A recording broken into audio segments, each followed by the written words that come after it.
والسلام على من لا نبي بعده أما بعد فأعوذ بالله من الشيطان الرجيم بسم الله الرحمن الرحيم إذ قال الله يا عيسى ابن مريم اذكر نعمتي عليك وعلى والدتك إذ أيدتك بروح القدس تكلم الناس في المهد وكهلا وَإِذْ عَلَّمْتُكَ الْكِتَابَ وَالْحِكْمَةَ وَالتَّوْرَاةَ وَالْإِنْجِيلَ وَإِذْ تَخْلُقُ مِنَ الطِّينِ كَهَيْئَةِ الطَّيْرِ بِإِذْنِي فَتَنفُخُ فِيهَا فَتَكُونُ طَيْرًا بِإِذْنِي وَتُبْرِئُ الْأَكْمَهَ وَالْأَبْرَصَ بِإِذْنِي وَإِذْ تُخْرِجُ الْمَوْتَى بِإِذْنِي وَإِذْ كَفَفْتُ بَنِي إِسْرَائِيلَ عَنكَ إذ جئتهم بالبينات فقال الذين كفروا منهم إن هذا إلا سحر مبين صدق الله مولانا العظيم وبلغنا رسوله النبي الكريم ونحن على ذلك من الشاهدين والشاكرين والحمد لله رب العالمين رب اشرح لي صدري ويسر لي أمري واحلل عقدة من لساني يفقهوا قولي رب زدني علما وارزقني فهما سبحانك لا علم لنا إلا ما علمتنا إنك أنت العليم الحكيم اللهم صل على سيدنا ومولانا محمد وعلى آل سيدنا ومولانا محمد وبارك وسلم عليه. برادران اسلام، میں نے آپ کے سامنے اس وقت سورہ مائدہ کے آخری رکوع سے آیت تلاوت کی ہے. قرآن پاک کی پہلی سورۃ فاتحہ ہے جس میں صراط مستقیم کے بارے میں ذکر ہے کہ سیدھا راہ کون سا ہے، اور یہ صراط مستقیم اللہ تعالیٰ کا سب سے بڑا انعام ہے. اسی پر ایمان اور کفر کا مدار ہے، اسی پر جنت اور دوزخ کا مدار ہے. تو سورہ فاتحہ میں یہ سمجھایا گیا اہدنا الصراط المستقیم، اے اللہ ہمیں سیدھے راستے پر چلا. سیدھے راستے کے لیے راہبروں کی رہنمائی ضروری ہے، کیونکہ راہبر نہ ہو تو پھر انسان سیدھے راستے پر قائم نہیں رہ سکتا.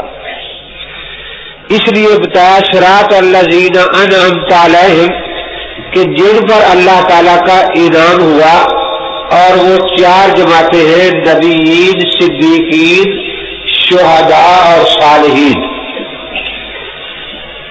نبی پہلے نمبر پر ہے. ان چار جماعتوں میں سے انبیاء علیہ السلام کے بارے میں قرآن پاک نے بتا دیا کہ آخری نبی حضرت محمد الرسول اللہ صلی اللہ تعالی علیہ وسلم تھے. آپ کے بعد اب کوئی نبی پیدا نہیں ہوگا. چنانچہ سیدنا آدم علیہ السلام سے لے کر سیدنا عیسیٰ علیہ السلام تک کسی پیغمبر نے یہ اعلان نہیں فرمایا انا خاتم النبیین ولا نبی بعدی کہ مجھے اللہ تبارک و تعالی نے آخری نبی بنا کر بھیجا ہے، اب میرے بعد کوئی نبی نہیں ہوگا. یہ اعلان صرف اور صرف حضرت محمد الرسول اللہ صلی اللہ تعالی علیہ وسلم نے فرمایا، اور آپ آخری نبی ہیں. باقی تین طبقے صدیقین، شہداء اور صالحین ہیں. صدیق اسے کہتے ہیں جو علم میں نبی کا وارث ہو. اس بات میں علم میں نبی کا وارث ہو، کیونکہ صدق خبر کی صفت ہے کہ یہ خبر سچی ہے یا جھوٹی ہے، اور خبر کا تعلق علم کے ساتھ. صالح اسے کہتے ہیں جو عمل میں نبی کا وارث ہو. اس نے سنا کہ حضرت پاک ساری رات نماز پڑھتے تھے، پاؤں مبارک سو جاتے تھے، وہ بھی نمازوں پر خوب زور دیتا ہے. تو صدیق وہ ہے جو علم میں نبی کا وارث ہو، اور صالح وہ ہے جو عمل میں نبی کا وارث ہو. یہی علم اور عمل کا مجموعہ دین کہلاتا ہے. درمیان میں شہداء کا ذکر آ گیا ہے، کیونکہ اس زمین پر اللہ کا دین پھیلانا چاہیے، اس لیے اگر کوئی نبی کے علم پھیلانے کے لیے رکاوٹ بنے تو شہید اس رکاوٹ کو دور کر دے، اگر نبی کا عمل پھیلانے میں کوئی رکاوٹ بنے تو شہید کا کام یہ ہے کہ اس رکاوٹ کو دور کر دے۔ صدیقین کے وارث شہداء مائمہ مجتہدین ہیں، اور صالحین کو صوفیہ کرام کہا جاتا ہے، کیونکہ دین نام ہے تعمیر الظاہر والباطن کا، کہ ظاہر بھی درست ہو اور باطن بھی درست ہو۔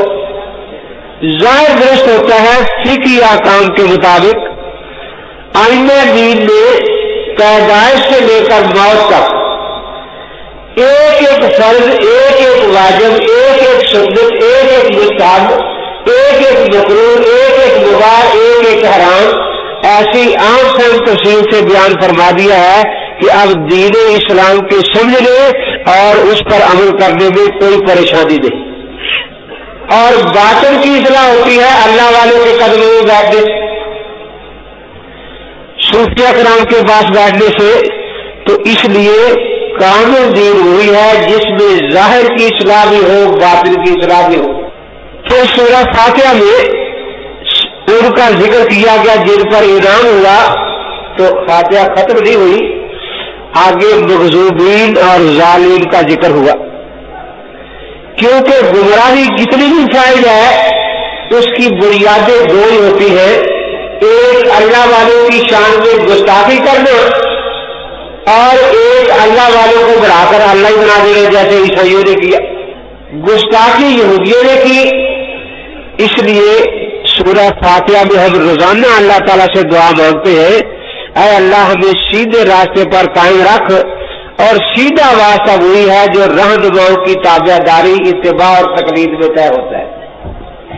اور یا اللہ راہبروں سے بچا کے رکھ لو، کوئی راہبر ہمیں اللہ کا نبی کا گستاخ کر دے یا ان کو درجے سے بڑھا دے۔ تو یہاں مغضوبین کا ذکر پہلے آیا اور ظالمین کا بعد میں آیا۔ اس کے بعد بھی سورہ بقرہ پہلے ہے جس میں یہودیوں کا رد ہے، اور آل عمران بعد میں ہے جس میں عیسائیوں کی تردید ہے جو محبت میں گمراہ ہوئے۔ اور یہ دونوں صورتیں اس لیے پہلے رکھی گئی کہ معاشرے کی اصلاح کے لیے پڑھے لکھوں کی اصلاح سب سے پہلے ضروری ہے۔ یہ لوگ اہل کتاب کہلاتے تھے، اپنے آپ کو سب سے اونچا سمجھتے تھے، تکبر غرور ان میں آیا ہوا تھا، اس لیے سب سے پہلے اہل کتاب کی اصلاح کی طرف توجہ دی گئی۔ اس کے بعد معاشرے میں سب سے اہم چیز عورت کی اصلاح ہے، کیونکہ اسی کی گود میں سب نے پلنا ہے، یہی پہلا مدرسہ ہے۔ اس لیے آل عمران کے بعد سورہ نساء رکھی گئی، اور اس کے بعد سب سے اہم چیز جو ہے وہ اپنی خوراک کی اصلاح ہے کہ انسان حرام سے بچے، شبہ والی چیز سے ہی بچے۔ اس لیے اس کے بعد سورہ مائدہ رکھی گئی۔ میرے شیخ سلطان العارفین حضرت مولانا احمد علی صاحب لاہوری رحمۃ اللہ تعالی علیہ فرمایا کرتے تھے کہ آج دو چیزوں کی طرف سے ہماری توجہ ہٹ رہی ہے، اور اسی لیے ہم دین سے دور ہوتے جا رہے ہیں۔ ایک تو یہ کہ ہماری صحبت اٹھنا بیٹھنا کن کے ساتھ ہے، جب تک صحبت اللہ والوں کے ساتھ رہے گی دین میں مضبوطی ہوتی چلی جائے گی، اور جب صحبت دنیا داروں کے ساتھ ہو جائے گی پھر دنیا کی محبت آئے گی، دین نکلتا چلا جائے گا۔ اور دوسرا، ہم یہ خیال نہیں کرتے کہ تمہاری ہماری حلال ہے یا حرام ہے، جائز ہے یا ناجائز ہے، حالانکہ خوراک کا دل پر اثر پڑتا ہے، حرام سے دل میں ضرورت پیدا ہوتی ہے، نیکی کی توفیق سلب ہو جاتی ہے، اور حلال غذا سے نیکی کی توفیق اللہ تعالیٰ زیادہ عطا فرماتے ہیں۔ اسی سورہ مائدہ میں یہ سب میں نے بھی آیت کریمہ تلاوت کی ہے، حضرت عیسیٰ علیہ السلام کا قیامت کے دن جو اللہ تعالیٰ ان سے کلام فرمائیں گے اس کلام کا یہاں ذکر ہے۔ اسلام میں جہاں اور ہزاروں خوبیاں ہیں، ایک بہت بڑی خوبی یہ ہے کہ یہاں میل پیر والی بات نہیں کہ موسیٰ علیہ السلام یہودیوں کے نبی ہیں معاذ اللہ ہمارے نہیں، عیسیٰ علیہ السلام عیسائیوں کے نبی ہیں ہمارے نہیں، حضرت محمد رسول اللہ صلی اللہ علیہ وسلم مسلمانوں کے نبی ہیں ہمارے۔ اسلام میں تعلیم یہی ہے لا نفرق بین احد من رسلہ، کسی ایک بھی سچے رسول کا بھی انکار نہیں کرتا، کسی ایک بھی سچے رسول کا انکار کرنے سے آدمی کافر ہو جاتا ہے۔ حضرت مولانا رحمت اللہ صاحب کیرانوی رحمت اللہ تعالی علیہ، ان کے پاس ایک یہودی آیا اور اس نے آ کر کہا کہ میں مسلمان ہونا چاہتا ہوں، لیکن میری ایک شرط ہے، میں حضرت پاک پر ایمان لاؤں گا، سارے نبیوں پر ایمان لاؤں گا، لیکن عیسیٰ علیہ السلام پر ایمان نہیں لاؤں گا، کیونکہ یہودیوں میں معاذ اللہ عیسیٰ علیہ السلام کا نقشہ بڑا غلط پھیلایا گیا۔ مولانا رحمت اللہ کیرانوی رحمت اللہ نے فرمایا کہ تو سب پر ایمان لے آئے، عیسیٰ علیہ السلام پر ایمان لائے گا تو نہ لائے گا تو کافر رہے گا، مسلمان نہیں ہو سکتا۔ ہمارے یہاں یہ بات نہیں ہے کہ اس نبی کو مانا جائے، اس کا انکار کیا جائے، سارے سچے نبیوں پر ایمان ضروری ہے۔ ایک واقعہ یاد آیا، کوفہ میں کچھ یہودی آ گئے، قادیانیت یہودیت کا ہی چربا ہے، ان کے تبلیغ کا طریقہ بھی وہی جو یہودیوں کا ہے۔ اب وہ آئے اور انہوں نے 2-4 غریب مسلمانوں کو تلاش کیا، چھوٹی چھوٹی دکانیں تھی، ان کو پیسہ دے دیا کہ بھی اپنی دکان ذرا بڑی کر لو۔ اب وہاں اپنا اٹھنا بیٹھنا کر لیا، وہی بیٹھ کر اپنی تبلیغ کا کام کرتے۔ کوئی مسلمان آتا، اس سے کوئی سوال پوچھا، سوال کا مطلب تھا کہ اس کے دل میں کوئی وسوسہ آ جائے اور اس کا ایمان جو ہے وہ زخمی ہو جائے۔ ان کا بڑا انداز یہ تھا کہ جب کوئی مسلمان آتا اس سے پوچھتے کہ بھئی موسیٰ علیہ السلام کو جانتے ہو؟ تو آپ جانتے ہیں یا نہیں؟ کہتا جی جانتا ہوں۔ کہ اتفاق اچھی چیز ہے، اختلاف اچھی چیز ہے، آپ کا کیا خیال ہے؟ وہ کہتے اتفاق اچھی چیز ہے۔ اچھا بھی دیکھو، اتفاق اگر دنیا چاہتی ہے تو موسیٰ علیہ السلام پر سب کا اتفاق ہے، ان کو مسلمان بھی نبی مانتے ہیں، عیسائی بھی نبی مانتے ہیں، یہودی بھی نبی۔ اس لیے اتفاق کی دنیا میں ایک ہی صورت ہے کہ ساری دنیا یہودی بن جائے۔ عیسیٰ علیہ السلام کو یہودی نبی نہیں مانتے، حضرت محمد رسول اللہ صلی اللہ علیہ وسلم کو یہودی عیسائی دونوں نبی نہیں مانتے۔ اگر دنیا چاہتی ہے کہ یہاں اتفاق ہو جائے تو ساری دنیا یہودی ہو جائے، اس کے بعد شور مچاتے کہ دیکھو تم اتفاق چاہتے نہیں، ورنہ تم فوراً یہودی ہو جاتے۔ اس قسم کے مغالطے ان لوگوں کے پاس ہوتے ہیں۔ اب لوگ پریشان، ایسے وقت مدرسہ یاد آتا ہے، مدرسے آئے، سیدنا امام اعظم ابو حنیفہ رحمۃ اللہ علیہ حج کے لیے تشریف لے گئے ہوئے تھے، طلباء بیٹھے تھے، پوچھا بھی استاد صاحب کہے جی حج کے لیے تشریف لے گئے تھے، ایک یہودی سے مناظرہ کرنا ہے، ایک چھوٹا سا طالب کھڑا ہو گیا کہ میں چلتا ہوں۔ وہ ہنسنے لگے کہ تو کیا کرے گا؟ کہتا مناظرہ کروں گا۔ کہ تو کیا مناظرہ کرے گا؟ پہلے اس کا دھوکہ سن کیا ہے تو سنایا، کہتا بہت آسان ہے۔ وہ یہ اس کو روکے کہ بھائی بات تو سن، ہمیں جواب سنا، وہ آگے آگے بھاگا جا رہا ہے۔ یہ روکتے روکتے پیچھے چلے گا، وہ وہاں جا پہنچا۔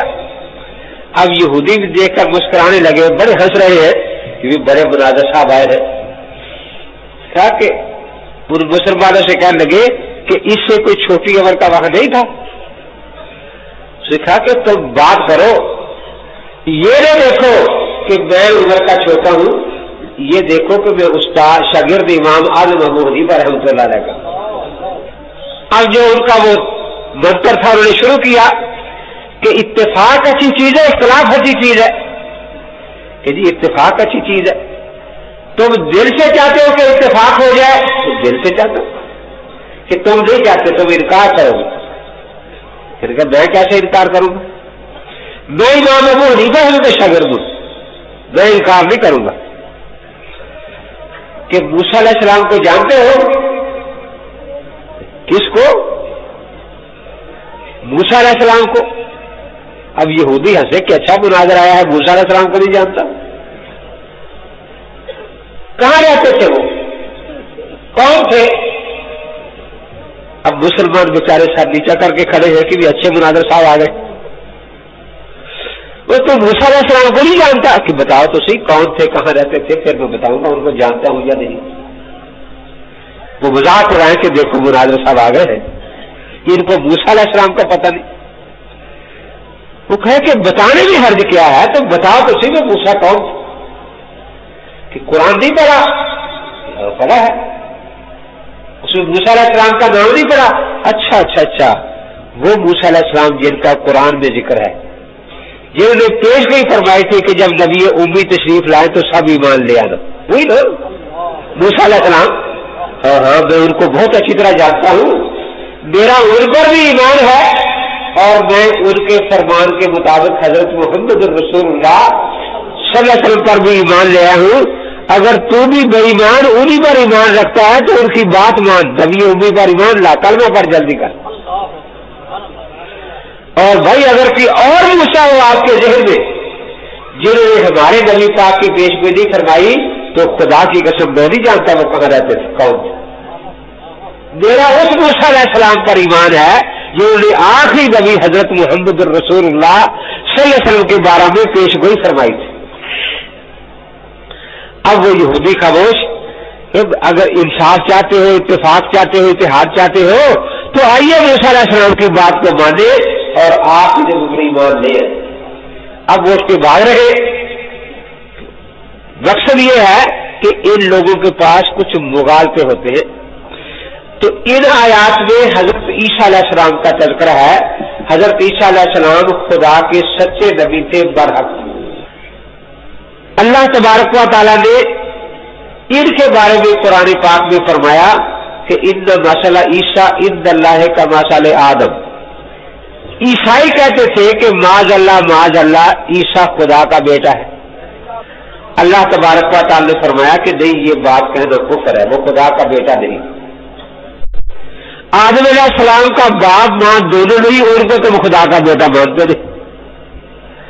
ان کی ماں تو ہے نا سر بھی، تو جو ماں کے پیٹ سے پیدا ہوا اگر وہ بھی خدا ہو سکتا ہے تو کشلیہ کا بیٹا، اگر مریم کا بیٹا خدا بن سکتا ہے تو کشلیہ کا بیٹا جو ہے کرشن، وہ ہندو کہتے وہ بھی خدا کا بیٹا، ان کو خدا کا بیٹا قریب ہو. کہ کئی کا بیٹا رام چندر جو ہے اس کو آپ خدا کیوں نہیں مانتے؟ آخر وجہ ہو کیا ہے کہ جو مریم کے پیٹ سے پیدا ہو وہ خدا کا بیٹا ہے، جو کشلیہ کے پیٹ سے پیدا ہو وہ خدا کا بیٹا نہیں. وہ کہتے وہ بھی خدا کا اوتار ہے. جو کہ کئی کے پیٹ سے پیدا ہو وہ خدا نہیں. تو آخر یہ وہ فرق ہے جس کو عیسائی آج تک واضح نہیں کر سکے. ہاں یہ بات ضرور ہے کہ عیسیٰ علیہ السلام کی پیدائش بھی بطور خرق عادت ہوئی ہے. اس بات کو سمجھنے کی کوشش کریں. ایک ہے عادت، ایک ہے خرق عادت.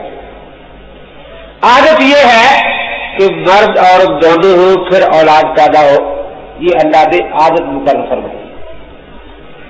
جیسے عادت یہ ہے کہ سانپ سپلی کے انڈے سے پیدا ہو، یہ عادت ہے. لیکن موسیٰ علیہ السلام کی لاٹھی سانپ بن جائے، اب یہاں تو انڈا نہیں تھا نا، یہ خرق عادت ہے.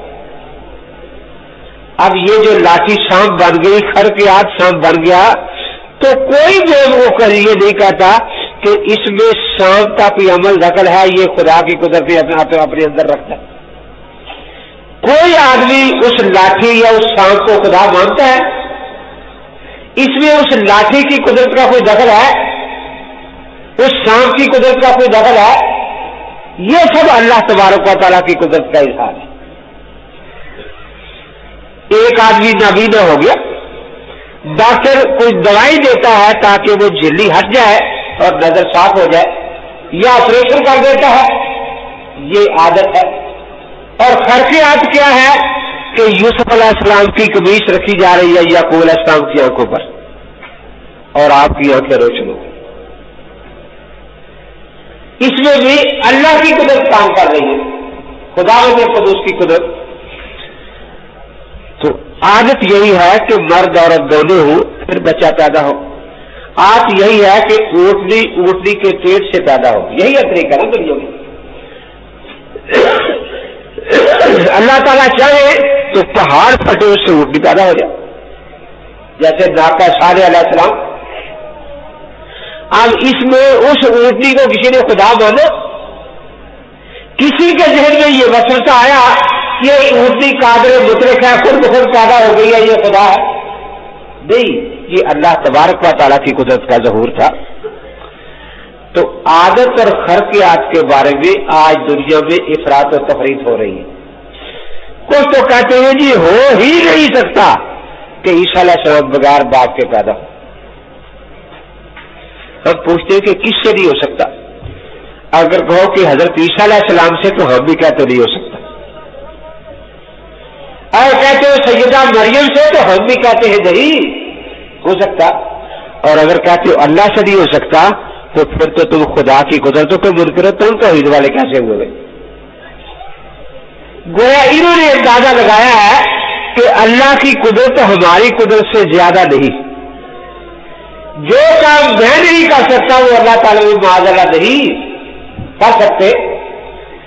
تو ایک طرف تو یہ ہو گیا کہ ہو سکتا ہی نہیں کہ عیسیٰ علیہ السلام بغیر باپ کے پیدا ہو، انہوں نے تلاش کرنا شروع کر دیا مرزا قادیانی کی طرح کہ یوسف بڑے ہی معاذ اللہ باپ تھا عیسیٰ علیہ السلام۔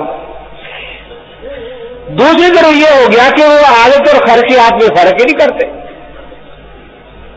وہ ایک جو خرقیات واقعہ اس کو پورے سب پر فٹ کر دیتے ہیں۔ تو یہ بھی پرلے درجے کی جہالت ہے۔ کوئی لوگ کو دنیا میں نہیں ملتا کہ جہاں بھی کچھ کمواری بچہ جانتے وہ کہہ کہ عیسیٰ علیہ السلام ہی ہو گئے، اس کو کلیا کہنا تو کوئی نہیں بناتا نا۔ تو اس لیے سیدنا عیسیٰ علیہ السلام کی پیدائش خرقیات طور پر ہوئی، ان کی پیدائش کا تعلق اللہ تعالی نے سیدنا آدم علیہ السلام کی مثال سے جوڑا، اور ان کے نزول کا تعلق قیامت کی نشانیوں کے ساتھ جوڑا ہے۔ اس لیے ان کے حالات کو عام انسانوں کے حالات پر قیاس کرنا غلط ہے۔ وہ خدا نہیں لیکن ان میں بعض چیزیں خرقیات ہے۔ تو اللہ تعالیٰ فرمائے گے کہ ان کو یا عیسیٰ ابن مریم اذکر نعمتی علیک وعلی والدتک، کہ میرے انعامات میری نعمت کو یاد کر جو تجھ پر بھی تھی تیری والدہ پر بھی تھی۔ تو نعمتیں کہاں سے ملتی ہیں؟ سیدہ مریم کو نعمتیں دینے والے کون تھے؟ عیسیٰ علیہ السلام کو انعام دینے والے کون تھے؟ اللہ تبارک و تعالیٰ۔ وَإِذْ أَيَّدْتُكَ بِرُوحِ الْقُدُسِ، تو یہ ان کے خصائص بیان ہو رہے ہیں کہ تیری مدد میں نے روح القدس کے ساتھ کی تھی۔ اب روح القدس جبریل امین نے کب مدد کی؟ سب مفسرین کا اس بات پر اتفاق ہے کہ آپ کی پیدائش میں بھی نفخ جبریلی کا اثر ہے۔ انہوں نے آ کر پھونک ماری تھی نا گریبان میں اور استقرار ہو گیا،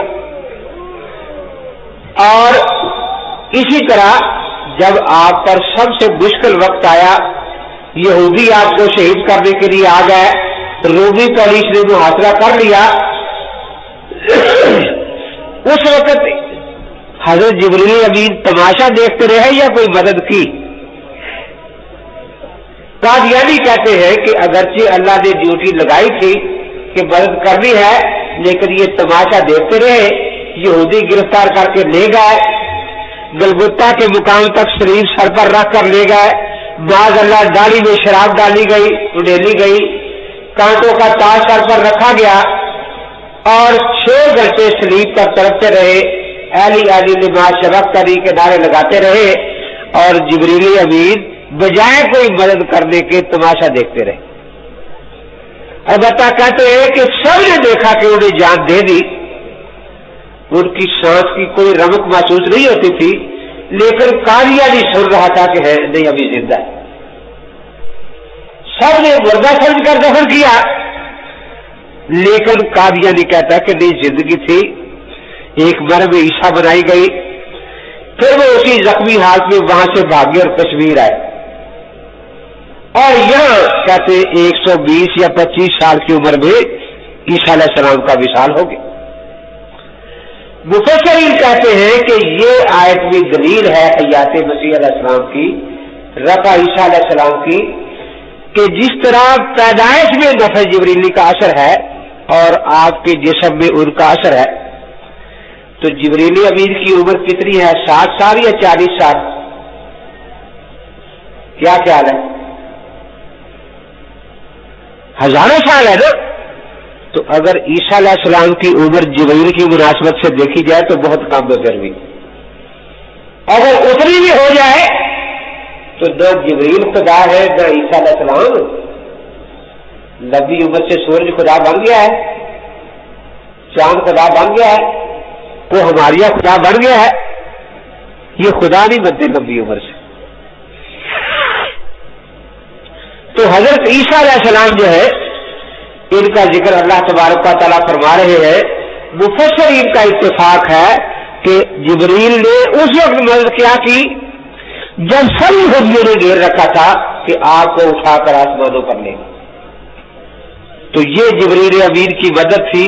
اللہ تبارک و تعالیٰ اس وقت فرما رہے ہوں گے قیامت کو اذ ایدتک بروح القدس، تو اللہ عیسیٰ علیہ السلام یہ نہیں وہاں عرض کر رہے کہ یا اللہ کیا مدد کی تھی، یہودی توڑ کے لے گئے، قادیانی نے سری نگر میں دفن کر دیا جا کے، کوئی جبریل نے میری مدد نہیں کی، لیکن اللہ تبارک و تعالیٰ فرما رہے ہیں اور عیسیٰ علیہ السلام اس پر آمن و صدقنا کہہ رہے ہیں کہ واقعی جبریل نے مدد۔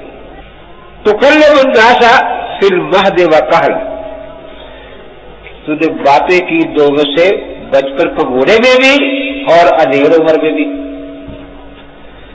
اس بار میں محسن یہی لکھتے ہیں کہ بچپن میں آپ کا باتیں کرنا یہ بھی فرق عادت ہے،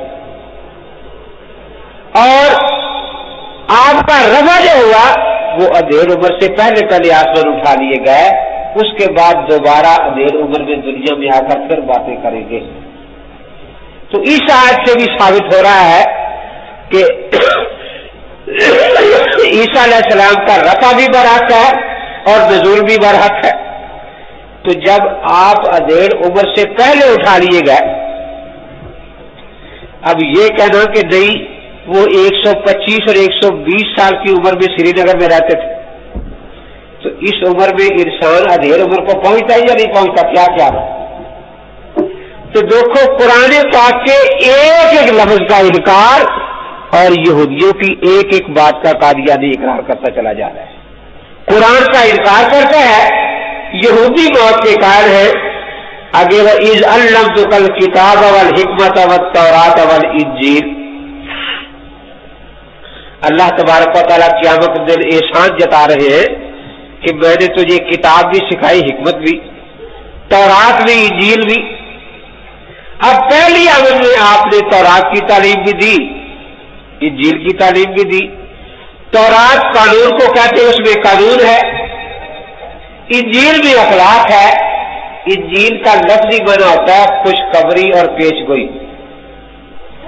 چونکہ حضرت عیسیٰ علیہ السلام ان کی آمد کا ایک بہت بڑا مقصد آخری نبی کے بارے میں پیش گوئی کرنا بھی تھا، اس لیے ان کی کتاب کا نام ہی انجیل رکھا گیا، تاکہ جب عیسیٰ علیہ السلام کی انجیل کا ذکر آئے تو ہر آدمی پادری سے پوچھے کہ وہ خوشخبری کون سی تھی موسیٰ علیہ السلام دے کر گئے تھے۔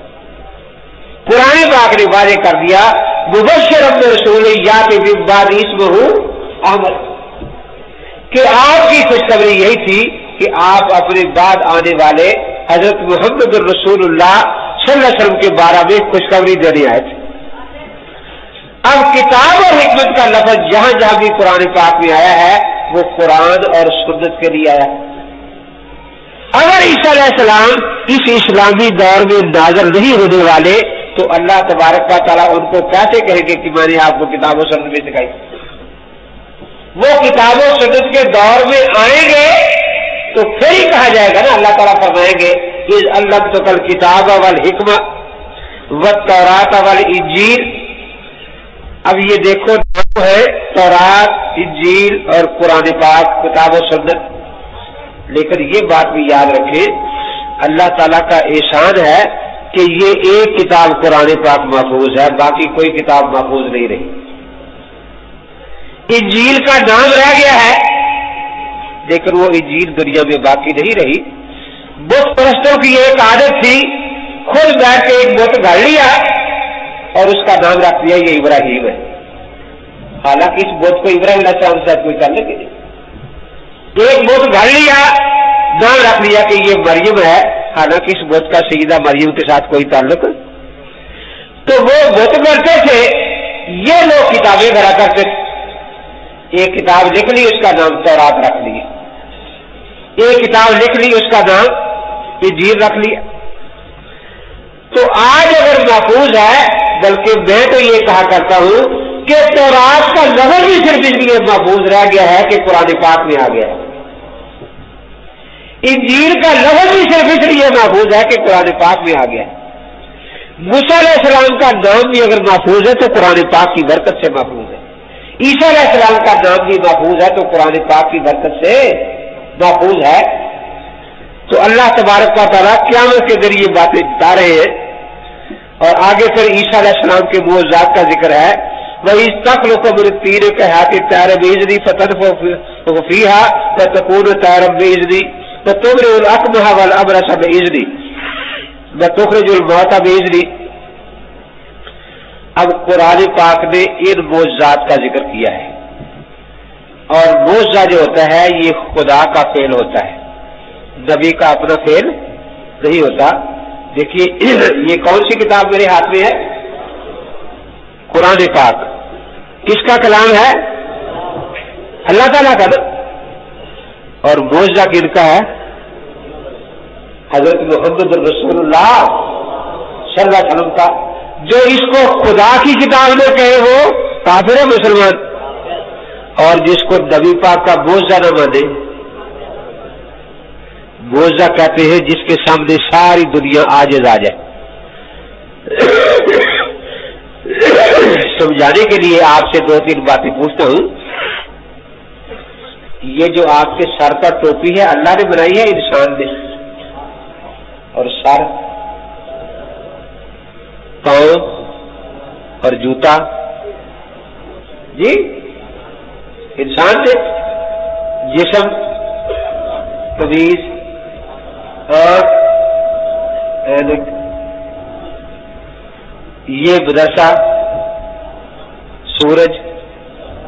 دیکھیے آپ تقسیم کرتے چلے جا رہے ہیں، اب کوئی پوچھے آپ سے کہ دلیل کیا ہے، تو ساری دنیا ایک ہی دلیل پیش کرتی ہے کہ تمام مخلوقات مل کر اس سر جیسا سر پیدا نہیں کر سکتے، تمام مخلوقات مل کر اس سورج جیسا سورج۔ تو اللہ کے کام کی ایک ہی پہچان ہے جس کو یہودی بھی مانتا ہے، عیسائی بھی، مجوسی بھی، پارسی بھی، کہ اللہ کا کام وہ ہوتا ہے کہ ساری مخلوق مل کر وہ کام نہ کر سکے۔ تو جو پہچان اللہ کے کام کی ہے وہی پہچان اللہ کے پاک کلام کی۔ اللہ کا کلام بھی وہ ہوتا ہے کہ ساری دنیا مل کر اس جیسا کلام۔ تو جتنا ہمیں یہ یقین ہے کہ سورج خدا کا بنایا ہوا ہے، اس سے بڑھ کر یقین ہے کہ قرآن پاک اللہ کا کلام ہے، کیونکہ سورج کے بارے میں کبھی چیلنج نہیں دیا گیا کہ آؤ لاؤ سورج بنا کے ایسا، لیکن اس کے بارے میں باقاعدہ چیلنج دیا گیا کہ آؤ لاؤ 114 صورتیں نہیں، ایک صورت چھوٹی سی اتنا لے آؤ۔ لیکن آج تک کوئی ایک صورت بھی بنا کر لا، ایک آیت بھی اس کے مقابلے میں لا نہیں سکا، تو معلوم ہوا کہ یہ معجزہ ہے۔ تو کن کا معجزہ ہے؟ حضرت محمد رسول اللہ صلی اللہ علیہ وسلم کا۔ اب معجزہ نبی کا ہے، لیکن اگر کوئی کہے کہ ایک نقطہ بھی نبی نے خود ڈالا ہے تو مسلمان رہ جائے گا۔ تو جیسے یہ کلام خدا کا ہے اور معجزہ مصطفیٰ کا ہے، اس طرح جو عملی معجزات ہوتے ہیں وہ کام خدا کا ہوتا ہے، ہاتھ نبی کا جس پر ظاہر ہو رہا ہے۔ تو اس لیے آپ وضو میں کلی کرتے ہیں یا نہیں کرتے؟ اس لیے نبی پاک کا فعل ہے، ٹھیک ہے نا۔ اور آپ ہڑیا میں تھوک بھی ڈالتے ہیں یا نہیں؟ کیونکہ وہ بوجھ تھا، تھوک ڈالنا ان کا کام تھا، برکت پیدا کرنا اللہ تبارک و تعالیٰ کا۔ آپ انگلی سے چاند کے ٹکڑے بھی کرتے ہیں اشارے کر کر کے، کیوں؟ آپ سمجھتے ہیں کہ یہ اللہ تبارک و تعالیٰ۔ تو اس لیے یہ جو ہے معجزات برحق ہے، لیکن اللہ کی قدرت کا ظہور ہے۔ اب دیکھو یہودیوں نے تو ویسے ہی انکار کر دیا کہ یہ چیزیں ہو ہی نہیں سکتی۔ مرزا قادیانی نے بھی ان معجزات کا انکار کر دیا کہ عیسیٰ علیہ السلام کو کوئی معجزہ نہیں ہوا۔ یہودیوں کا کے ساتھ مرزا قادیانی کا اتنا گہرا رشتہ ہے کہ ان کو کوئی جدا نہیں کر سکتا، لیکن عیسائیوں نے بھی آگے بڑھے، انہوں نے اس کو عیسیٰ علیہ السلام کی قدرت قرار دیا اور وہ خدا کا شریک بنا دیا ان کو۔ آج کل بھی کچھ کتابیں ایسی آ رہی ہے علماء دیوبند کے بارے میں کہ جی فلاں کو یہ کشف ہوا، فلاں کی کرامت یہ ہے، فلاں کی کرامت یہ ہے، جی یہ شرک ہے۔ کہ دیکھو ہم کئی معجزے کرامت کے بارے میں کہتے ہیں وہ اللہ کا قدرت، اللہ کا فعل ہے۔ جس طرح ہمیں عیسیٰ علیہ السلام کا ہر معجزہ اللہ کی توحید کی دلیل نظر آتا ہے، اللہ کی قدرت نظر آتا ہے، اور عیسائی ہر معجزے کو شرک بنا دیتا ہے۔ اس طرح ان لوگوں نے ہمارے علماء کی کتابوں کو عیسائی ذہن سے مطالعہ کیا، اسلامی ذہن سے مطالعہ نہیں کیا۔ جس طرح یہاں ان معجزات میں اللہ تعالیٰ کا معاذ اللہ ذرہ بھر قصور نہیں کہ اللہ تعالیٰ نہ معجزے دکھاتے عیسائی گمراہ نہ ہوتے۔ عیسیٰ علیہ السلام کا ذرہ بھر قصور نہیں، قصور اس عیسائی ذہنیت کا ہے جنہوں نے اس کو غلط انداز میں سمجھا۔ اس طرح ان کرامات میں ان اللہ والوں کا کوئی قصور نہیں، نہ اللہ کا قصور ہے۔ قصور ان کا ہے جو مسلمان اولیاء اللہ کی کرامتوں کو عیسائی ذہن سے مطالعہ کرتے ہیں۔ اس لیے ہم یہی کہتے ہیں کہ یا اللہ ان کے زبان کو مسلمان کیا ہے، ان کے ذہن کو بھی مسلمان کر دے۔ اگر یہ اسلامی ذہن سے مطالعہ کریں گے تو ہر ولی کی کرامت ان کو خدا کی توحید نظر آئے گی، توحید کی دلیل نظر آئے گی، اللہ کی قدرتیں نظر آئے گی، اس میں اللہ تعالیٰ کے علم کے کرشمے نظر آئیں گے۔ تو اس لیے یہ معجزات برحق ہے جو اجری کی قید ساتھ ساتھ ہے۔ وَإِذْ كَفَفْتُ بَنِي إِسْرَائِيلَ عَنْكَ إِذْ جِئْتَهُم بِالْبَيِّنَاتِ، اللہ تعالیٰ احسان جتا رہے ہیں کہ ہم نے بنی اسرائیل کو تم سے دور دور رکھا، قریب بھی نہیں آنے دیا۔ ان جو پراپوزیشن ہے یہ عربی زبان میں بودھ کے لیے آتی ہے، دور دور قریب بھی نہیں آنے دیا۔ اب قرآن پاک کی یہ آیت قطعی نص ہے کہ عیسیٰ علیہ السلام کو گرفتار کرنے والے قریب بھی نہیں آئے۔ یہودی کہتے ہم نے گرفتار کر لیا، مرزا قادیانی بھی قرآن کا انکار کرتا ہے، یہودیوں کی بات مانتا ہے، کہتا ہے واقعی گرفتار کر لیا۔ تو اللہ تبارک و تعالیٰ نے واضح طور پر اپنا انعام بتایا۔ اگر وہ گرفتار کر کے لے گئے تھے تو عیسیٰ علیہ السلام کو فرمانا چاہیے کہ نہیں جی مجھے تو گرفتار کر لیا گیا تھا، دور نہیں رہے، مجھے سر پر کانٹوں کا تاج رکھا۔ فقال الذین کفروا منہم ان ھذا الا سحر مبین۔ اب جو کافر ہوتے ہیں وہ معجزے کو جادو کہتے ہیں۔ سحر، شہری کا وقت تو سنے نا آپ نے، اندھیرا سا جھٹپٹا ہوتا ہے۔ یاد رکھیں سحر اور معجزے میں سب سے بڑا فرق یہ ہے معجزہ اللہ کی قدرت اور ما فوق الاسباب ہوتا ہے، اس کے پیچھے کوئی سبب نہیں ہوتا۔ جادو جو ہے یہ ما فوق الاسباب ہے، سحر کا لفظی معنی ہوتا ہے چھپنا۔ ایک ہے سبب سامنے ہے کہ ٹرک آیا آدمی مر گیا، دیکھو سبب بنا ٹرک، حیدہ ہوا، حیدہ نظر آ رہا ہے لوگوں کو کہ حادثے سے آدمی فوت ہو گیا۔ سحر اس کو کہتے ہیں کہ جس کی اسباب لوگوں کی نظروں سے چھپے ہوئے، اسباب ہوتے ہیں اس کے بھی لیکن وہ لوگوں کی نظروں سے پوشیدہ۔ تو جادو جو ہے یہ ما فوق الاسباب نہیں ہوتا، یہ ما تحت الاسباب ہوتا ہے، اس کے اسباب پوشیدہ ہوتے ہیں، البتہ اس کا اثر ظاہر ہوتا ہے۔ اللہ تعالیٰ فرماتے ہیں کہ جو بیوی میں جدائی ڈال دیتے ہیں جادو کے زور، تو اس کے اسباب چھپے ہوئے ہوتے ہیں اور اس کا اثر ظاہر ہوتا ہے. لیکن جادو حرام ہے. اب کئی لوگ اس دھوکے میں ہیں کہ جب اس کا اثر ہوتا ہے تو یہ چیز جائز ہونی چاہیے نا. دیکھو اثر ہونا اور بات ہے اور جائز ناجائز ہونا اور بات ہے. شادی ہوئی, بچہ پیدا ہوا, بدکاری ہوئی پھر بھی بچہ, تو کوئی یہ نہیں کہے گا کہ اب یہ شادی اور زنا نکاح اور نکاح سے برابر ہے. بچے کی نسبت دیکھی جائے گی. اگر شرعی نسبت صحیح ہے تو اسے حلال زادہ کہا جائے گا, اگر شرعی نسبت صحیح نہیں تو اسے حرام زادہ کہا جائے گا. تو کوئی یہ کہے کہ چونکہ زنا سے بھی حرام زادہ ہو رہی ہے اس لیے زنا ایک جائز چیز ہے, یہ بات غلط ہے. کوئی یہ کہے کہ جادو کے بھی اثرات ہے اس لیے جادو ایک جائز چیز ہے, یہ بات بالکل غلط ہے. اثرات اللہ تبارک و تعالی نے چیزوں میں رکھے ہیں اور یہ اسباب کے درجے میں. اور اس دنیا میں تو اللہ تعالیٰ نے ہر چیز کا سائڈ افیکٹ رکھا ہے. دیکھو ہوا ہمارے لیے کتنی ضروری ہے, لیکن آپ طب کی کتابیں پڑھیں, سینکڑوں بیماریاں اسی ہوا سے پیدا ہوتی ہیں. پانی ہمارے لیے کتنا ضروری ہے, لیکن کتنی بیماریاں ہیں جو اسی پانی کے خلاف بھی اللہ نے نعمت میں لپیٹ رکھی ہے اور بیماریاں بھی. دنیا میں یہی کچھ ہے اور آخرت میں جدا جا ہو جائے گا. جنت کی نعمت میں کوئی سائڈ افیکٹ نہیں ہوگا اور سارا جو دکھ ہے وہ جہنم میں اکٹھا ہوگا. وہاں راحت اور سکھ نام کی کوئی چیز وہاں موجود ہے. وہاں کا پانی ہے وہ بھی عذاب, وہاں کا کھانا ہے وہ بھی عذاب, وہاں بادوں سے ہے وہ بھی عذاب, دھواں سے ہے وہ بھی عذاب. اور وہاں جا کر یہ ایک ایک چیز الگ کر دی جائے گی, چھانٹ دی جائے گی ساری چیزیں.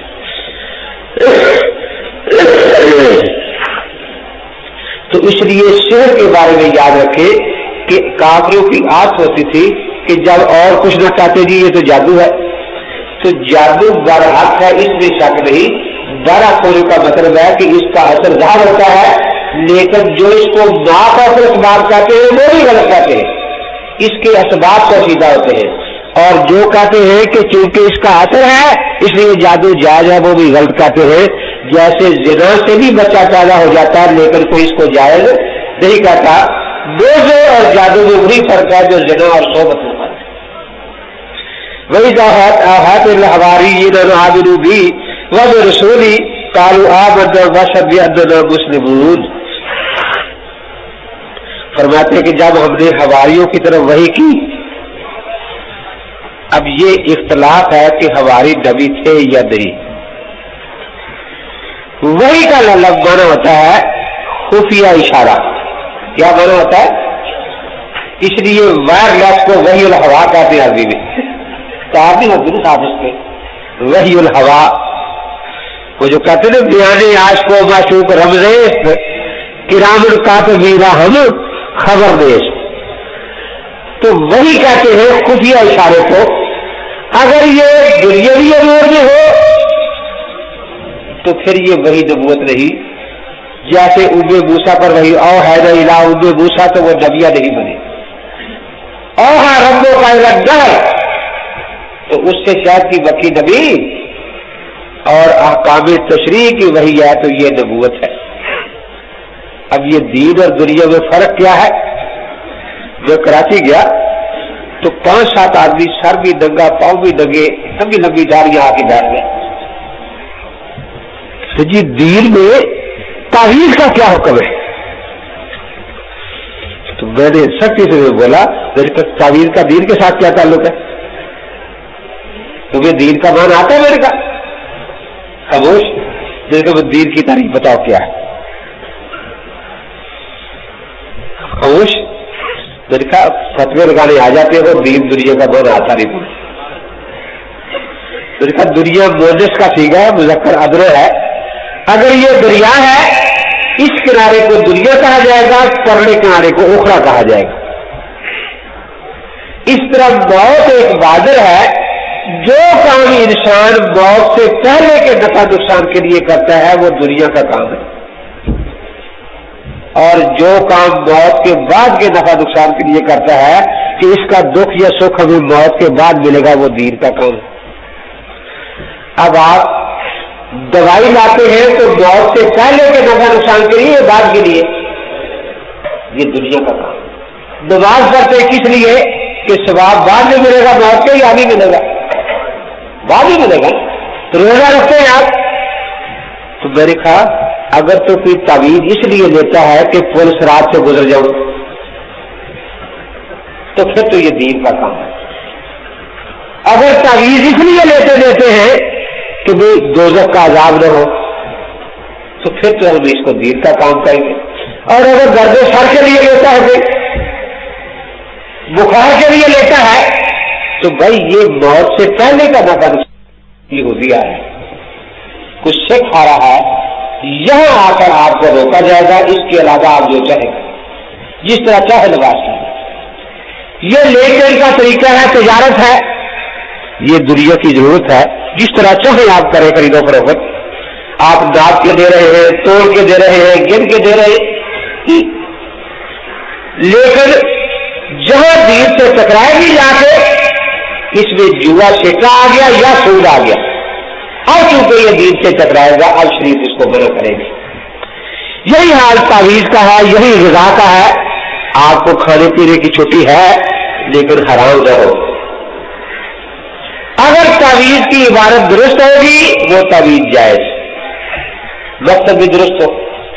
اگر اس کی عبارت غلط ہوگی تو اس غلطی کو کہا جائے گا تعویذ غلط، اس میں شرکی عبارت ہے تو شرک ہے۔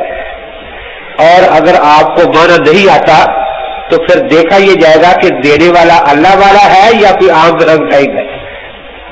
اگر دیکھا کہ عالم ہے تو پھر یہی سمجھے گا کہ مجھے معنی نہیں آتا، اسے معنی آتا ہے، اسے یہ تعویذ درست ہے۔ اور اگر کوئی انشٹ آدمی ہے تو پھر اس سے بچنا چاہیے کہ پتہ نہیں اس کا معنی کیا ہو۔ تو اس لیے یہ جو چیزیں ہیں جو بتا رہا تھا کہ وہی جو ہے یہ خفیہ اشارے کو کہتے ہیں۔ بچے عید موسیٰ علیہ السلام کو بچانے کا دنیاوی طریقہ بتایا گیا تو وہ وہی نبوت نہیں ہے۔ شہد کی بکی کو شہد کا چھتا بنانے کا طریقہ بتایا گیا تو یہ وہ نبی نہیں بن گئی۔ نبی وہ ہے جس پر تشریح وہی نازل ہو کہ ایسے کام کی وہی کہ اس کا عذاب و ثواب آخرت میں ملنے والا ہو۔ اس کال حواریون یا عیسی ابن مریم هل یستطیع ربک ینزل علینا مائدۃ من السماء قالت اتقوا اللہ ان کنتم مؤمنین۔ اب یہاں اللہ تبارک و تعالیٰ نے ذکر کیا ہے کہ موسیٰ علیہ السلام کی قوم نے دسترخوان نازل ہونے کی پابندی کی، تو یہ دسترخوان نازل ہوا، یہ بھی حضرت عیسیٰ علیہ السلام کا ایک موجزہ ہے۔ تو یہ لمبی بات چل رہی ہے آگے۔ قال اللہ یا عیسی ابن مریم انت قلت للناس اتخذونی وامي الہین من دون اللہ۔ اللہ تعالیٰ احسان جتانے کے بعد پھر سوال بھی پوچھنا شروع کر دیں گے کہ عیسیٰ تو نے کہا تھا کہ مجھے اور میری ماں کو خدا بنا لینا، تو عیسیٰ علیہ السلام عرض کریں گے کہ یا اللہ میں نے تو کبھی بھی تعلیم نہیں دی، میں تو توحید کی تعلیم دیتا رہا، میں نے کبھی تثلیث کی تعلیم اور شرک کی تعلیم نہیں دی۔ قال سبحانک ما یکون لی ان اقول ما لیس لی بحق، کہ یا اللہ تیری ذات پاک ہے شرک سے، مجھے کیسی حق ہوتا کہ میں کہتا میں خدا ہوں یا میری والدہ خدا ہے۔ جو اپنے وجود میں بھی خوراک کا محتاج ہو، اپنے جسم کو کامل سے روٹی نہ کھائے پانی نہ پیے، وہ ساری کائنات کا قیوم کیسے بن سکتا ہے؟ تو فرمایا ان کنت قلتہ فقد علمت تعلم ما فی نفسی ولا اعلم ما فی نفسک انک انت علام الغیوب۔ یا اللہ اگر میں نے ایسا کہا تھا تو آپ جانتے ہیں اور آپ کو یقین پتا ہے کہ میں نے نہیں کہا، آپ ہی سب چھپی باتوں کو جاننے والے ہیں۔ دیکھو ایک ہے کھلی باتوں کو جاننا، اس کے لیے اللہ تعالی نے ہمیں 5 چابیاں دے دی ہیں۔ آنکھ سے دیکھ کر علم حاصل کر رہے ہیں، کان سے سن کر، زبان سے چکھ کر، ہاتھ سے مس کر کے اور ناک سے سونگھ کر، اور یہ چیزیں ہمارے اختیار میں دے دی ہے۔ لیکن غیب کی بات جب چاہے دریافت کرے، یہ کسی کے اختیار کی بات نہیں۔ کوئی ایسا حادثہ کسی نبی اور ولی کو نہیں دیا جاتا جس سے بغیر وحی کا الہام کے وہ جب چاہے چیز معلوم کرے۔ ہاں، یہ پانچوں چابیاں آپ کے اختیار میں ہیں، لیکن ایک بات آپ کے اختیار میں نہیں، اس سے بھی بعض کا آپ کو ایسا علم ہوتا ہے اور ایسا ہوتا ہے جو علم حواس سے بھی نہیں ہوتا، وہ ہے خواب۔ اب خواب میں آپ کو بات پتا چلا اور صحیح تو سچی نکلی، لیکن خواب آپ کے اختیار میں اللہ تعالیٰ چاہے ایک رات میں 10 خواب دکھا دے، نہ چاہے آپ 10 دفعہ دعا کر کے سوئے خواب جائے۔ میں اپنا واقعہ سنایا کرتا ہوں، 6ٹھی جماعت کا امتحان تھا، صبح سفر سے صاحب کا پرچہ، تو رات کو خواب میں وہ سارا پرچہ یوں مجھے دکھائی دیا، 6ٹھی جماعت۔ پھر میٹرک تک جب امتحان آتا تو میں استخارے پڑھ کے سوتا، یا اللہ پرچہ نظر آ جائے، یا اللہ پرچہ نظر، لیکن کبھی بھی نظر ہے تو اللہ کا اختیار ہے نا، اس لیے ہمارا تو کوئی اختیار نہیں ہے۔ تو اس لیے جس طرح اس میں آپ کا اختیار نہیں، خواب میں اب آپ بھی دیکھتے ہیں کسی کو خواب زیادہ آتے ہیں، کسی کو کم آتے ہیں، ایسا ہوتا ہے یا نہیں ہوتا؟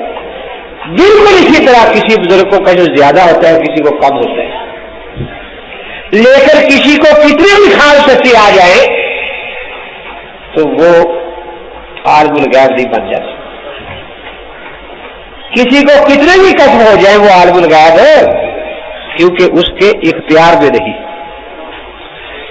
میرا ایک دوست ہے، شاگرد ہے قادیانیت کے مسئلے میں، ایک دن استاد شاگرد کی بحث ہوگی، مجھے کہنے لگا کہ دیکھو فرعون کا ایک خواب سچا ہو گیا تھا، اس کو خواب آیا تھا نا کہ میری حکومت میں ایسا آدمی پیدا ہونے والا جو مجھے حکومت کو ختم کرے گا۔ نمرود کا خواب سچا ہو گیا، لیکن مرزے کا کوئی کشف سچا نہیں ہوا۔ دیکھا بات تو تیری بڑی وزنی ہے لیکن صحیح نہیں ہے، اس کے 2 کشف سچے ہوئے جی۔ پھر دیکھا 2 کشف سچے ہونے سے وہ سچا تو نہیں ہوگا، جیسے پھر وہ سچا نہیں ہوا، وہ سچا نہیں ہوا۔ وہ خود لکھتا ہے تہذیب البرہان میں کہ عین اس رات جب کجری بدکاری کی اور بدکاری کرتی جا رہی ہے، اس کی آنکھ لگ جائے، اس کو بھی سچا خواب آ سکتا ہے۔ تو یہ سچا خواب آنا کوئی دلیل نہیں ہے کہ یہ نبی اور ولی بن گئی ہے کجری۔ کہتا جی کوئی سچا نہیں ہوا، میرے کا لاؤ کا تذکرہ اٹھا کے، تو وہ تھا کہ میں سویا سوا نجاست میں گر گیا، گندگی میں گر گیا، تو میرے کا وہ گندگی میں نہیں مرا، دیکھو نا یہ اس کا کچھ سچا ہو گیا۔ اور ایک یہ کہ میں جنگل میں بیٹھا ہوں اور میرے چاروں طرف خنزیر ہی خنزیر ہے، تو قادیانی پر ایمان لانے والوں کے بارے میں شک ہونا کہ یہ خنزیر نہیں ہے، سارے خنزیر اس کے اندر قسم کرتے، تو یہ سارے خنزیر ہیں۔ یہ کشف کا سچا ہوا، کہتے اس کی برکت سے بھی لوگوں کو کشف ہوتا تھا، وہ کشف بھی ایسا ہی ہوتا تھا۔ ایک سویا ہوا تھا تو خواب میں کسی نے کہا اور پھر سورہ نماز پڑھ، تو کشف والوں کو پتا تھا کہ ہیں سارے سو رہی ہے، تو میں نے کہا یہ کشف جو ہے نا یہ 2 مرزے کے سچے ہوئے ہیں، ایک یہ کہ اس کے گرد جمع ہونے والے سارے کے ذریعے، تو اس میں شک نہیں کرنا چاہیے، لیکن اس سے اس کا سچا ہونا ثابت نہیں ہوتا۔ آگے فرماتے ہیں ما قلت لهم الا ما امرتنی به ان اعبد اللہ ربی و ربکم، کہ میں توحید کی بات بتا کر آیا تھا، وکنت علیہم شہیدا ما دمت فیہم، میں ان پر یہی شہادت دیتا رہا توحید کی ان کے بعد جب تک میں ان میں رہا۔ فلما توفیتنی کنت انت الرقیب علیہم، جب تو نے مجھے اٹھا لیا تو پھر آپ ہی ان پر نگہبان تھے۔ تمام مفسرین کا اتفاق ہے کہ توفیتنی کی معنی رفع کر یہ مجھے اٹھا لیا۔ اب عیسیٰ علیہ السلام کہاں سے اٹھائے گئے؟ جہاں تسلیس والے لوگ آباد، کشمیر میں کوئی تسلیس کا قائل نہیں تھا، اس لیے کہہ لو کہ ان کی موت کشمیر میں واقع ہوئی، قرآن پاک کی شہادت کا واضح طور پر انکار ہے۔ تو مقصد یہ ہے کہ میں پوری تشریح تو نہیں کر سکا، یہ میں نے عرض کر دیا کہ قادیانی قرآن کا پکا منکر تھا. اس نے جو کچھ کہا یہودیوں سے لے کر کہا، اس کے پہلے بھی کچھ نہیں تھا. اب میں آپ کے یہ رکے بھی دیکھ لوں، کافی آپ نے زور لگا دیا ہے موضوع سے متعلق ہوں، تو پھر ہے نا میں دعا بعد ماز فرض کیا سنت ہے تو پھر بھی وضاحت کریں، نہیں تو وضاحت کریں. جماعت اکٹھے کر لیں اور جو الگ الگ سنتے پڑی وہ الگ الگ مان.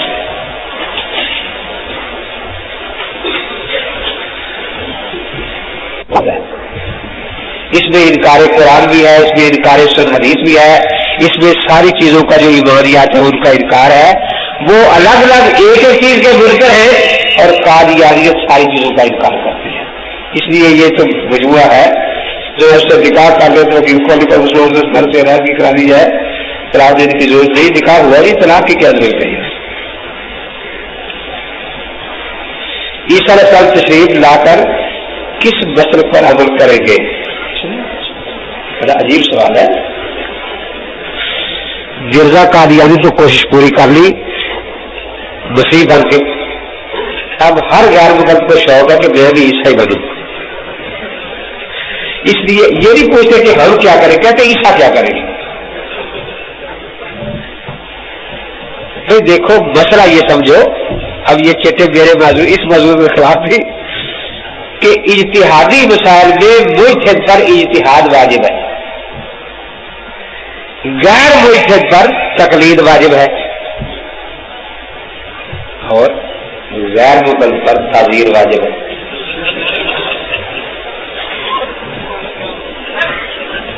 تو عیسیٰ علیہ السلام خود اجتہاد کریں گے. البتہ بعض بزرگوں کا قصد یہ ہے کہ ہم نے ان کو نماز پڑھتے دیکھا، جیسے آپ خواب میں دیکھتے تھے تو وہ بالکل حنفی طریقہ کے مطابق نماز پڑھ رہے تھے، جس سے انہوں نے استدلال کیا کہ ان کے اجتہادات امام صاحب کے اجتہاد سے موافقت رکھیں. یہ قصد ہے، اس کی تائید حدیث سے بھی ہو رہی ہے. نسائی سیاستہ کی کتاب ہے، اس میں کتاب الجہاد میں باب غزوۃ الہند ہے. اس میں حضرت نے فرمایا، حضرت صوبان رضی اللہ کی حدیث ہے کہ دو جماعتوں کے اللہ نے اعلان کر دیا کہ بخشے ہوئے، دوزخ سے آزاد ہے. ایک وہ جو ہندوستان کے فاتح ہوں گے اور ایک وہ جو عیسیٰ علیہ السلام کے ساتھ مل کر جہاد کریں گے. ہندوستان کے فاتح یقیناً حنفی ہے، اس میں کوئی شک ہی نہیں. تو جب حنفیوں کو عیسیٰ علیہ السلام کے ساتھیوں کے ساتھ ذکر کیا ہے تو اس سے صاف پتہ چلا کہ ان میں کوئی مناسبت ہے ضرور. اس لیے ان بزرگوں کا سب کی تائید جو ہے وہ ہو رہی ہے. عورتوں کی تبلیغی جماعت، بھئی یہ مسئلے مفتی صاحبان والے ہیں، ہمیں تو اس کے جواب کی صورت نہیں ملی. بہرحال اسلام اور دیوبند کے موضوع پر پرمنظر تصنیف کے بارے میں رہنمائی فرمائے. اس کے بارے میں تو حضرت نانوتوی کی کتابیں جو ہے نا وہ بنیادی حیثیت رکھتی ہیں. اس میں نام لیے بغیر تمام کفر کے اصولوں کا رد ہے. یہ مباحثہ شاہ جہان پر، یہ تقریر دل پذیر وغیرہ، لیکن ہے علماء کے کام کی عام اردو ذرا ان کو سمجھ نہیں سکتا. یزیدی فرقے کے بارے میں کیا وضاحت سنائے. یہ سٹیج ختم کا ہے. تو یزید کے فسق میں اختلاف نہیں ہے، البتہ یہ ہے اختلاف کہ اس کا نام لے کر لعنت کرنی چاہیے نہیں. یہ فرعون کے بارے میں بھی یہی ہے. وقت پر لعنت ہو کہ اہل بیت کے دشمن پر لعنت، جھوٹے پر لعنت، مشرک پر لعنت، کافر پر لعنت، لیکن نام لے کر لعنت کرنا جو ہے اس کے بارے میں امام صاحب توقف کے قائل ہیں، فسق میں توقف کے قائل نہیں ہے. اس نے اپنے دور حکومت میں 3-4 تو کام کیے بیچارے نے، یہ ان کو بھی چھپانا چاہتے ہیں. اس نے پہلا اعلان کیا کہ آج کے بعد کافروں سے جہاد نہیں ہوگا. ابا جی تمہیں بھیجتے تھے تم پریشان ہوتے تھے، اس لیے پہلا جہاد اہل بیت سے کیا اس نے، اہل بیت نبوی سے. دوسرا جہاد مدینہ رسول والا سے کیا، اور تیسرا حرم پاک والا سے. اس کے علاوہ اور اس کا کوئی کام ہمیں نظر نہیں آیا. شیعوں کے بارے میں علماء نے فتویٰ دے دیا ہوا ہے، اس میں کوئی شک ہی نہیں ہے۔ معراج آدمی صلی اللہ علیہ وسلم نے حضرت پیچھے نماز پڑھی، فاتحہ نہیں پڑھی تھی نہ کہتے آمین بجہر پڑھی تھی۔ تو بات یہ ہے کہ فاتحہ پہلے کسی نبی پر نازل ہوئی ہی نہیں تھی، اور نہ حضرت نے ان کو یاد کرائی، تو اس لیے سب کی نماز ہو گئی۔ تو صرف کوئی نہیں کہتا کہ موسیٰ علیہ السلام عیسیٰ علیہ السلام سے لڑ رہے تھے کہ تیری نہیں ہوئی۔ فلما توفیتنی جو ہے اس پر لکھا ہے، تو میں نے تھوڑا سا عرض کر دیا ہے کہ توفیتنی پر تمام مفسر کا اتفاق ہے کہ اس کا معنی رفعتنی ہے، حالانکہ حتیٰ کہ خداوند قادیانی نے اپنے مصطفیٰ میں جتنے حوالے لکھے ہوئے سب رفعتنی لکھا ہے، تو اس لیے اس میں تو سرے سے اختلاف ہی نہیں۔ ہم رفع نزول کے قائل ہیں، توفی کے معنی میں اگر کوئی اختلاف ہو تو وہ معنی لیا جائے گا جس سے رفع اور نزول کے معنی میں گڑبڑ نہ ہو، جو اتفاق کی بات ہے، اس لیے وہی معنی صحیح ہوگا۔ امام گستاخ امام ہے، اس کے بارے میں کیا حکم ہے؟ تو امام نبی نہیں ہے کہ ان کا گستاخ کافر ہو، فاسق ہے۔ البتہ دوبارہ آئیں گے تو پھر وہ پہلے والے معجزات دکھائیں گے، معجزے نہ کریں گے، معذرت کو بھی نہ کریں گے۔ اس بارے میں کتاب و سنت میں کوئی وضاحت نہیں ہے۔ عیسیٰ علیہ السلام کی دوبارہ آمد نہ کسی دین میں بڑھاؤ کے لیے ہے نہ گھٹاؤ کے لیے، وہ تو حفاظت کے لیے آئیں گے حکم بن کر۔ حکم اسے کہتے ہیں جو فریق کا ان کا مسلمہ ہو، کیونکہ دجال جو ہے وہ یہودیوں میں سے آئے گا، اب بنی اسرائیل میں سے عیسیٰ علیہ السلام ہے، اس لیے ان کو رکھا گیا تاکہ وہ حکم بنے اور سب دیکھیں کہ وہ سچا مسیح ہے یا جھوٹا مسیح ہے، سچا مسیح قتل کر رہا ہے اور جھوٹا قتل ہو رہا ہے، تو وہ اسے ایک حکم جیسے اور تمہیں جماعت پر استدلال کرتے ہیں۔ تو اس سے یہ تو بات ہے کہ وہ اپنے گھر میں اپنے بچیوں کو تعلیم کرے گی، سب کچھ کرے گی۔ نظم سمیر کی کیا حقیقت ہے، سدودیت کی کیا حقیقت ہے؟ تو جماعت المسلمین حدیث پاک میں مشکات میں آتا ہے کہ حضرت پاک نے فرمایا ایک زمانہ آئے گا کہ اسلام کے سوا نام کے سوا اسلام میں کوئی چیز بند میں باقی، تو یہ اسی پیشگوئی کا مصداق ہے۔ ان کا نام جماعت المسلمین ہے لیکن اسلام کی بات قاعدہ ان کے پاس کوئی بھی نہیں ہے، تو اس لیے آج کل ایک نیا اسلام گھر کے اس کا نام اسلام جماعت مسلم رکھ لیا جاتا ہے یا جماعت اسلامی رکھ لیا جاتا ہے۔ کہتا ہے قتل کرنا جائز ہے، تو یہ قانون کا مسئلہ ہے، حکومت جانے۔ حضرت عائشہ حضرت کے دل ٹیڑے ہونے میں کہ کیا بات تھی، تو انہوں نے اگر ایک خبر دی تھی تو اس سے توبہ فرما لی، اور تائب من الذنب کمن لا ذنب لہ، اور وہ بھی کوئی دین کا قصور نہیں تھا، ایک دنیوی بات تھی۔ ایک ساتھ یہ ہے کہ موجود ہے تو پھر وہ ضمیر بھی ہر جگہ موجود ہے، تو اپنے نبی کو آسمانوں پر بلانے کا کیا مطلب، جبکہ اللہ تعالیٰ زمین پر بھی ہے۔ تو اللہ تعالیٰ ہر جگہ ہے، اس میں شک نہیں، لیکن اللہ تعالیٰ کی نسبت جو ہے وہ بلندی کی طرف ہے۔ آمین تم من فی السماء، یہی مرزا قادیانی کہا کرتا ہے۔ تو اس لیے حضرت مولانا جلندری رحمۃ اللہ تعالی علیہ شیخو پورہ میں تقریر فرما رہے تھے، تو ایک آدمی کھڑا ہو گیا، تقریر تھی ختم نبوت پر، اب وہ کھڑا ہو گیا جی اما عائشہ 8 تراویح کی قائل تھی، حدیث بیانات کرتی، کہ بیٹھ جا، میرا موضوع ہو رہا ہے تم اور چھیڑ رہے۔ بیٹھ گیا، حضرت نے اپنا بیان جاری رکھا، تھوڑی دیر بعد وہ پھر کھڑا ہو گیا، تو حضرت نے عجیب بات پوچھی، فرمایا کہ اما عائشہ کی جو حدیث ہے اس کا معنی اما جی زیادہ جانتی تھی یا تو زیادہ جانتا ہے؟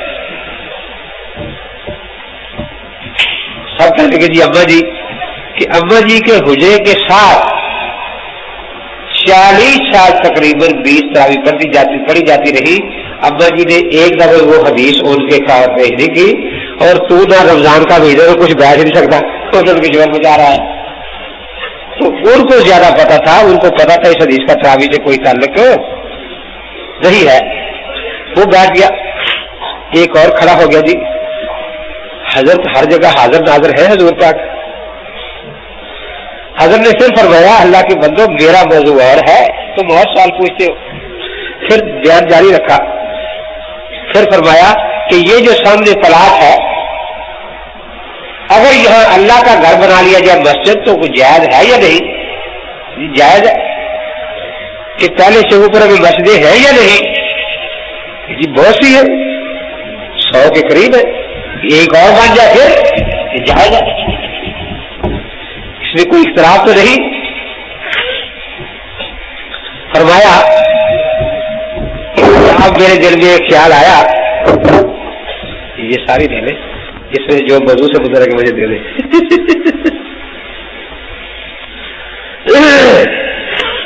دیکھتے جائے جو اس موضوع سے متعلق ہے۔ تو حضرت نے فرمایا کہ اب میرے ذہن میں ایک بات اور آئی ہے، اس طرح مجھے مشورہ دے کہ یہ جو پلاٹ ہے آدھے میں مسجد بنا دی جائے، آدھے میں حضرت پاک کا روضہ پاک بنا دیا جائے۔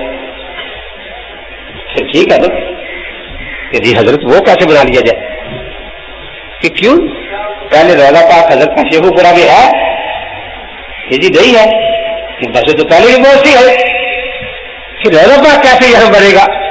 فرمایا پتہ چلا کہ اللہ ہر جگہ اس کا گھر ہر جگہ بن سکتا ہے، اور اللہ کا رسول ہر جگہ، اس لیے ان کا گھر ہر جگہ نہیں بن سکتا۔ اٹھائے جانے کی حدیث جس میں آسمان کا لفظ ہو، کس کتاب میں ہے؟ تفسیر کشاف 30 پارہ جہاں شروع ہوتا ہے، پہلے تل کو رسول فضل بعض ملابات، یہاں ایک مکالمے کا ذکر ہے کہ عیسائی یہ کہہ رہے تھے کہ ہمارا نبی زیادہ شان والا ہے، یہودی کہتے ہیں ہمارا زیادہ شان والا ہے، مسلمان کہہ رہے تھے ہمارا نبی زیادہ حضرت تشریف لے ہے، خود نبی پاک نے ان کی سب کی بات سنی اور آپ نے جو چیزیں کھائی اس میں یہ لفظ ہے کہ عیسائی نے یہ کہا کہ عیسیٰ علیہ السلام کو زندہ آسمانوں پر اٹھایا گیا، آسمان کا لفظ ہے، حضرت نے اس کی تردید نہیں فرمائی۔ تو نبی کے سامنے غلط بات چل نہیں سکتی، اس کو تقریری حدیث کہتے ہیں، اس لیے اس میں آسمان کا لفظ موجود ہے۔ خود مرزا قادیانی نے لکھا ہے براہ رحمدیہ میں کہ آسمانوں پر مسیح علیہ السلام جا بیٹھے جن کو ناقص چھوڑ کر، تو ان کے لیے تو مرزا کی بات بھی حدیث ہوتی، نبی کی بات حدیث ہوتی ہے نا۔ اور تو براہ رحمدیہ وہ کتاب ہے، اس لسٹ میں آئی ہے جس کے نہ ماننے والے کو مرزا نے کجریوں کے بیٹے کہا۔ اب اور کوئی مرزے کی یہ بات قادیانی نہیں مانتا تو دیکھو اس کو مرزا کیا فتویٰ لگا رہا ہے، اس لیے اس کو یہ ماننا چاہیے۔ تو آسمان کا لفظ ہمارے نبی کی حدیث میں بھی ہے اور مرزا قادیانی کے لیے۔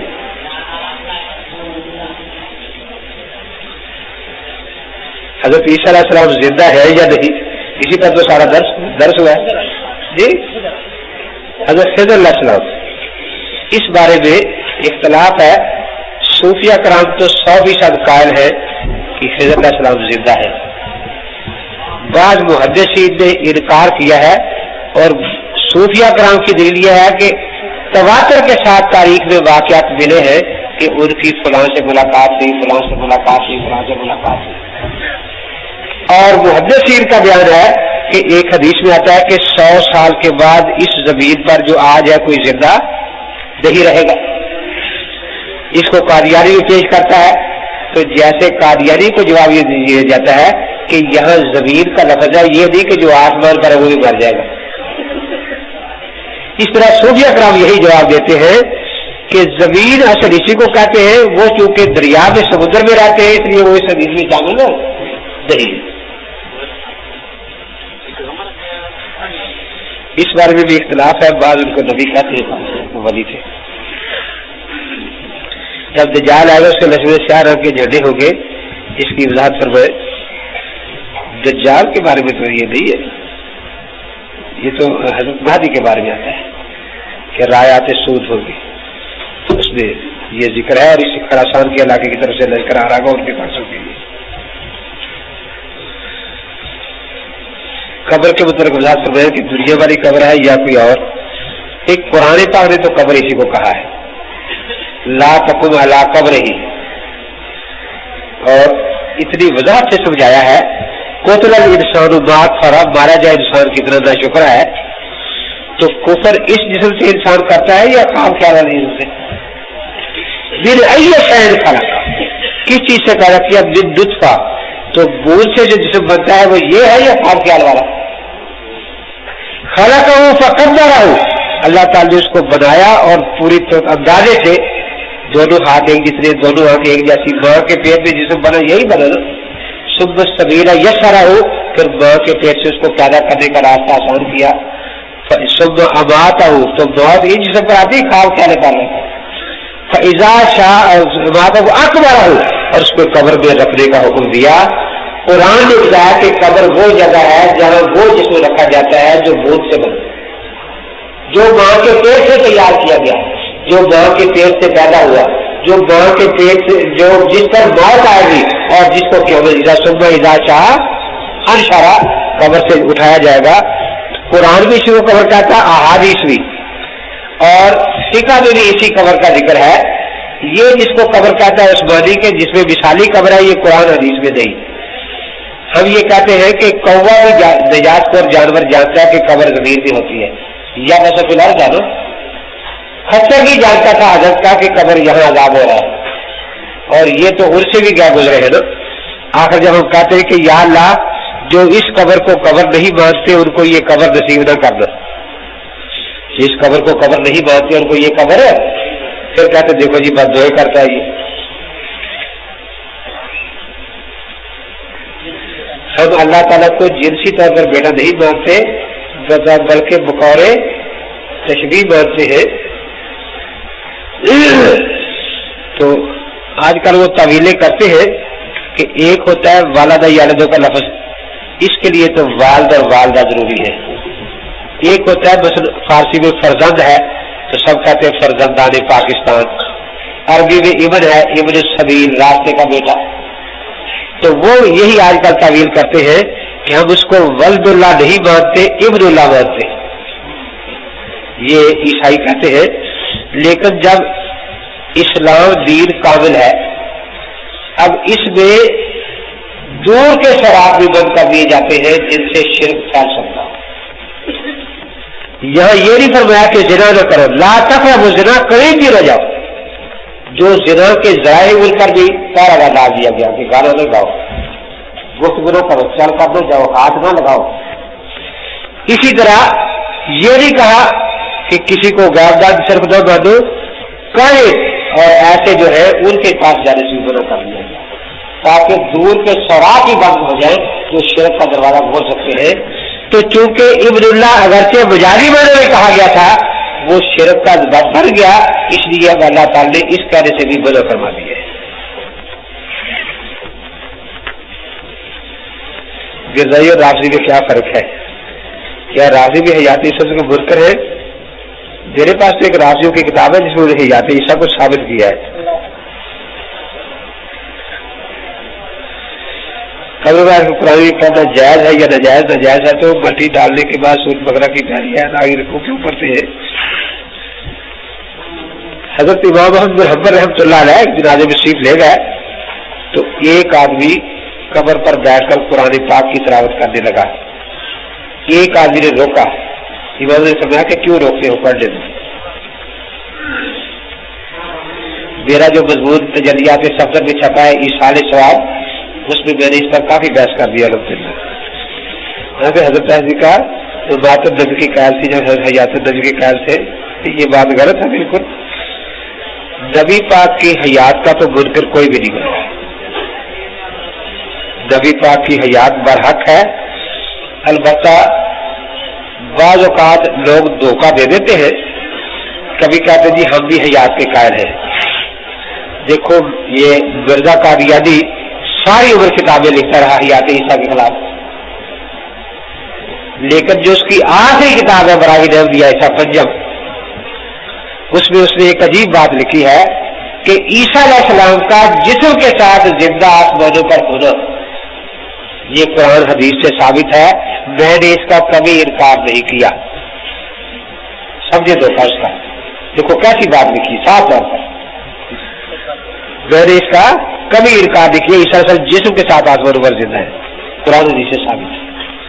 البتہ مولویوں سے میرا جھگڑا ہو گیا ہے. مولوی کہتے ہیں کہ وہ اصلی جسم زندہ ہے، میں کہتا ہوں خواب گیا رہا جسم. یہی یہاں جھگڑا ہو جاتا ہے.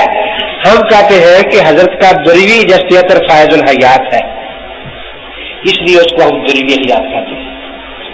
پھر وہ حیات ہمارے شعور میں نہیں آ رہی کیونکہ ہمارا شعور فانی ہے اور وہ حیات باقی ہے، اس لیے ہم اس کو برزخی نہیں کہتے ہیں، وہ پڑھنے میں ہے. اور وہاں پہلے روح پر احکام آتے ہیں پھر جسم پر، اس لیے اس کو روحانی بھی کہا جاتا ہے. ان میں کوئی شک نہیں.